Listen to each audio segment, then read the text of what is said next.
اللہ رب العزت انسان کو دعوت دیتے ہیں، کبھی انسان کے اوپر حالات آتے ہیں، پریشانی آتی ہے، کبھی ایکسیڈنٹ ہو جاتا ہے، چوٹ لگ جاتی ہے، خون نکل جاتا ہے، اس کو ٹیکا لگتا ہے تو وہ چیخیں مارتا ہے، اس کو پٹی کی جاتی ہے تو چیخیں مارتا ہے، آگ کی چنگاری لگتی ہے تو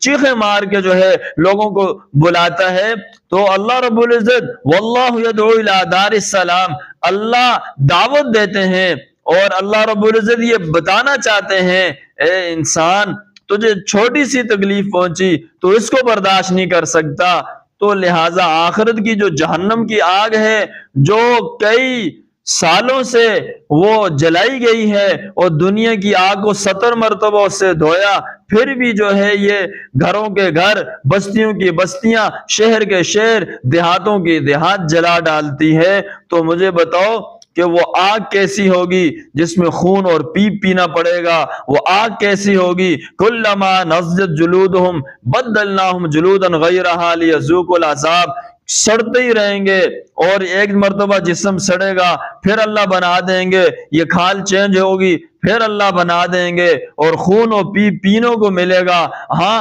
آگ بھی ستون کے، ومن تحتہم غواش ومن فوقہم غواش، اوپر بھی آگ نیچے بھی آگ، فی عمد ممددہ، اور آگ کے